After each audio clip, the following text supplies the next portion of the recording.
Kita bertemu lagi dalam membimbing skripsi. Skripsi berjudul Pengaruh Cita Rasa dan Harga Terhadap Kepuasan Konsumen Mixue Ice Cream and Tea.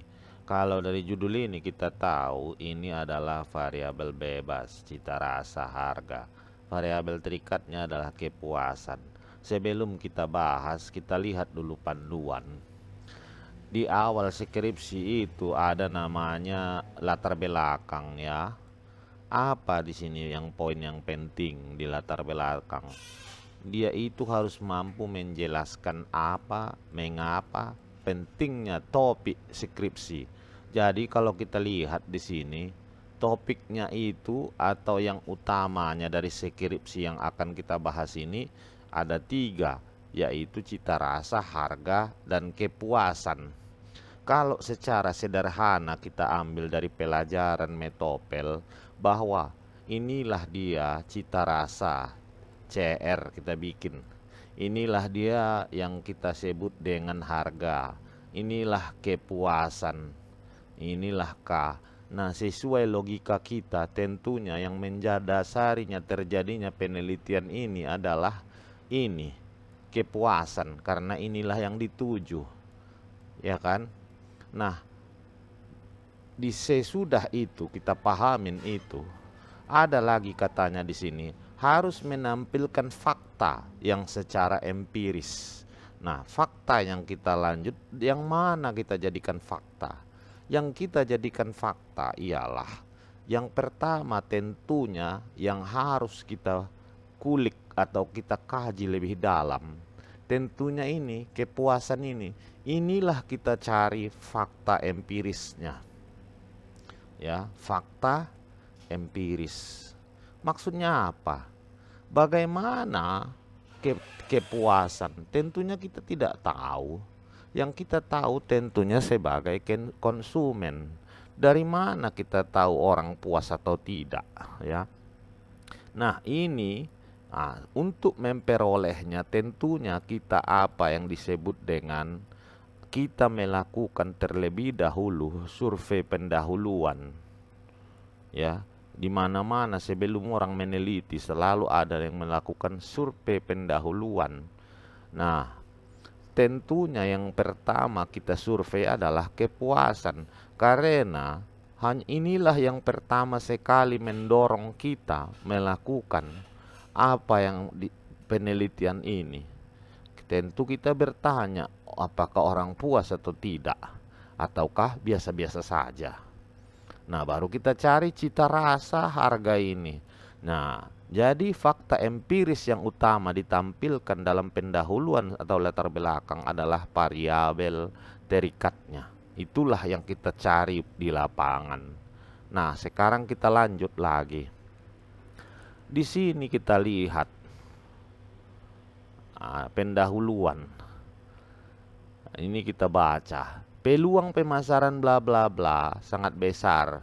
Parus PK memperhatikan di pasar konsumen, suatu perusahaan dapat memiliki keunggulan kompetitif jika pemasar dapat harapan pelanggan, kepuasan pelanggan. Dalam memang ini kita lihat ya. Kalau kita ini kayaknya bukan kata-kata sendiri, ini kita kutip dari orang, ya. Jadi jangan kita mengutip punya orang tapi kita tidak lampirkan. Nah, ini kan keunggulan kompetitif. Nah, itu kan bukan kita biasa mengucapkan itu. Itu biasanya para ahli. Dalam memenuhi serta cara. Nah, ini juga agak ganjil bagi saya. Karena kata dalam ini bukanlah sebuah subjek. Kita tahu skripsi adalah sebuah karya tulis ilmiah. Karya tulis ilmiah harus mengikuti panduan penggunaan bahasa Indonesia yang baik dan benar. Sebuah kalimat yang benar adalah SPOK. Ada subjek di awal, ada predikat, ada objek, ada keterangannya. Nah, kalau kita menggunakan kata dalam ini termasuk dalam kategori kata sambung atau kata keterangan ya. Jadi tidak baik di dalam karya ilmiah menuliskan ini sebagai awal atau subjek dari sebuah kalimat. Ya, perbaikin ini supaya bahasa kita, bahasa Indonesia, karena ini karya ilmiah ya, skripsi. Sama dengan ini juga. Dengan ini juga menghubungkan, bukan subjek kalimat ini ya. Jadi coba perbaiki, kalaupun kamu mengcopy paste sunya skripsi orang, tinggal kau beli. Sebetulnya kan dalam sebuah kalimat bahasa Indonesia ada dua jenis yang umum. Satu kalimat aktif, kedua kalimat pasif.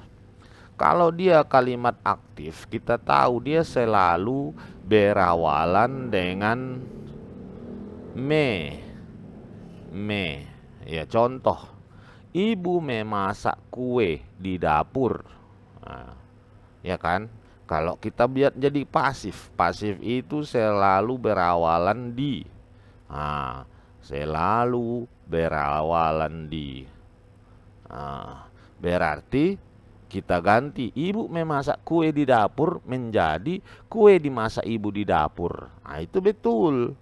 Jadi yang umum dilakukan orang kalau dia membuat sebuah kalimat supaya tidak kena dengan plagiarisme, dirubah kalimat itu menjadi aktif, dari aktif menjadi pasif. Kalau dia sudah pasif, rubah menjadi kalimat aktif. Kalau sudah jadi dua-duanya, carikan vocabulary atau padanan kata yang sesuai untuk kata-katanya. Ah, ya, kosakata. Kalau vocabulary itu bahasa Indonesianya, kosakatanya kita cari. Ya, yang mirip, yang sama artinya kita gantikan dia di situ, ya. Begitu caranya.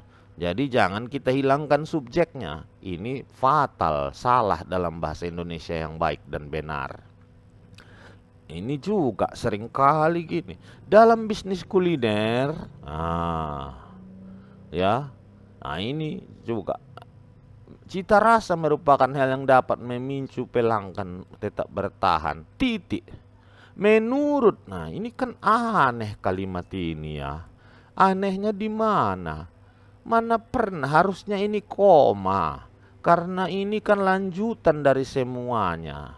Nah, ini juga bisa kita balik-balik ini kalimatnya. Sri Mutiara dan kawan-kawan 2021 mengatakan bla bla bla bla bla. Dari itu dapat kita simpulkan bahwa bisnis kuliner sangat tergantung kepada cita rasa. Jangan kita buat dalam di sini di awal kalimat ya. Nah, kita lanjut lagi. Selain cita rasa, harga dapat juga mempengaruhi. Nah, kalau kita mengutip sebuah, ya ini juga salah kamu ini. Kalau kita membuat sebuah kutipan, itu bukan nama lengkap. Yang kita ambil adalah last name. Nama terakhir kita ambil ya, baru tahun terbit dari kutipan. Terus kalau ada halamannya, halaman berapa. Jadi kamu ini salah. Tak boleh mengutip Sri Mutiara.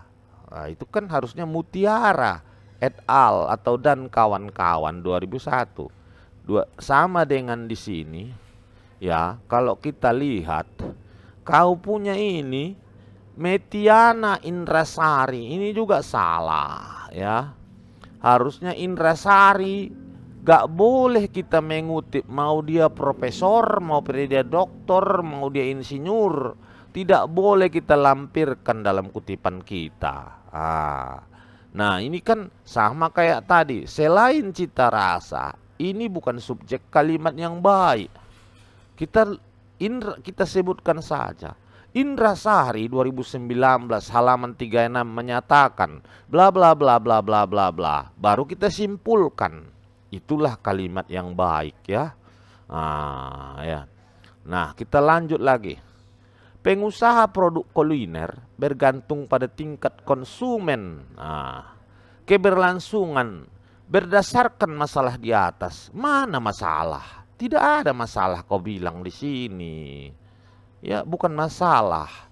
Berdasarkan keterangan di atas, belum ada masalah saya lihat.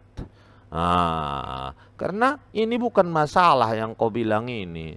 Ini semua cerita-cerita tentang bagaimana sebuah perusahaan bisa sukses, itu saja. Nah, ini berarti berdasarkan keterangan di atas. Nah, ini jangan begini kau membuat pengantarnya, kurang cocok kulihat ya. Nah, jadi harusnya kau bikin di sini. Kau ceritakan jadi sekarang ada tren bisnis. Tren bisnis anak muda. Kau ceritakan di situ. Kan Mixway ini kan tren bisnis ini. Saya yakin tak lama lagi hilangnya nih. Jadi dia banyak kayak gini, muncul, ngetop, laku, habis itu hilang. Ya kan? Jadi kita ceritakan dulu bahwa di dalam bisnis pada saat era digital ini sering sekali muncul bisnis-bisnis yang viral dan akhirnya menjadi tren. Nah, dan kemudian ceritakan dulu ya, kasih latar belakang yang bagus. Jangan tiba-tiba muncul Mixue. Ya, kau kasih ceritanya dulu.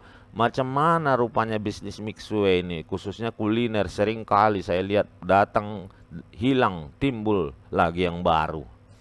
Nah, waralaba berasal dari Zhengzhou, Henan, Tiongkok. Betul, kau ceritakan dia. Tapi sebelum masuk kemari, cerita dulu kau bagaimana tren bisnis seperti ini ya. Bisnis-bisnis viral kita katakan. Mixue menjadi topik setiap sudut kota. Udah kita biarkan dia di situ. Nah, di sini kau tampilkan gerai waralaba Mixue Global 2021. Bah, ini 2021 seluruhnya, ini bukan data empiris ya, ini data tentang, bukan tentang yang mau kau teliti. Ada di sini McDonald, Subway dan seterusnya. Berdasarkan pengamatan awal, ini betul. Citra selera es krim disukai penggemar. Nah, ini lagi, kau jangan mengutip dengan gelar-gelar. Tidak perlu kau bikin profesor. Menu ya Hartini dalam Ramadan 2023 ini kau coret ini. Tak bagus ini. Harga murah di banyak gerai selalu ramai. Gambar menu Mixue. Gerai labala daftar nama pesaing Mixue. Nah, kalau saya lihat ya, bukan saya mempersulit. Saya belum dapat di sini apa yang disebut dengan bukti empiris yang memperkuat penelitianmu ini. Coba kita amati ya, jangan kau tuduh saya mempersulit. Di sini yang mau kau bahas adalah kepuasan. Iya kan?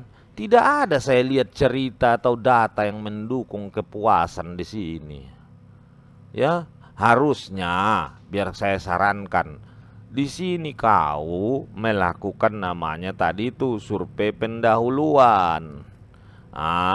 Iya kan? Nah, kau tanyalah 20 orang umpamanya pembeli. Nah, kan udah pembeli. Nah, udah. Biasanya pembeli itu ada 2 jenis.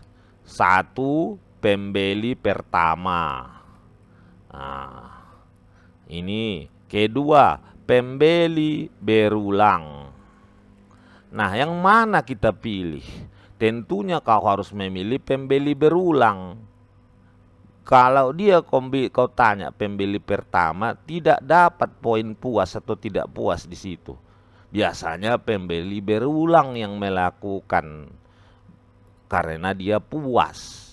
Nah, terus kau tanya lagi, kau kan sudah menentukan di situ ya, ada pembeli berulang, kau tanyakan.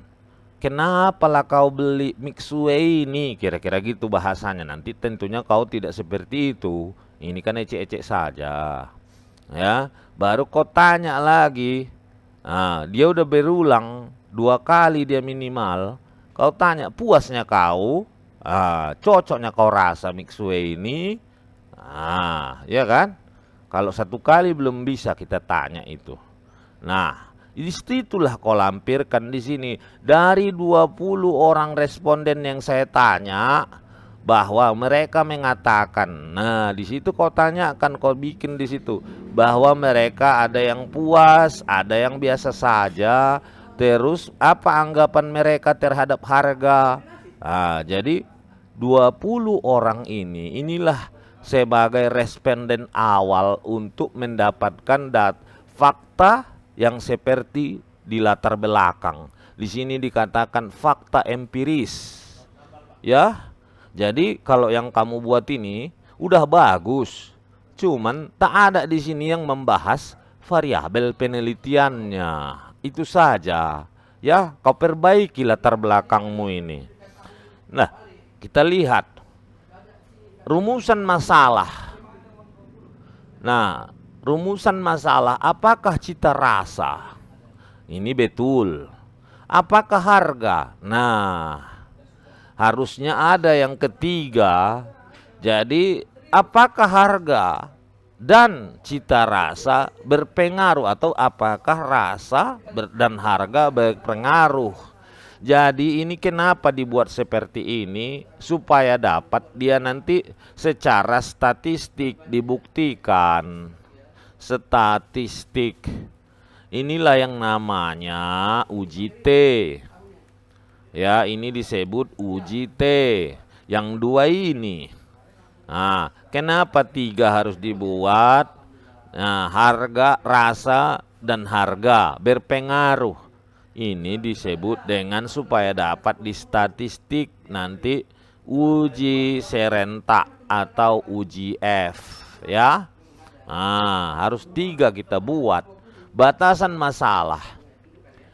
Pernah membeli aja atau jangan yang pernah membeli. Kalau dia membeli 1 kali saja, pernah membeli lebih dari 1 kali. Nah, itulah batasannya. Tujuannya juga kau buat 3, manfaatnya udah kau buat di sini, ya. Nah, itu saja dulu hari ini ya. Kau perbaiki nih, nanti kau kirim bersama dengan bab 2-mu. Demikian saja, mudah-mudahan bermanfaat. Terima kasih.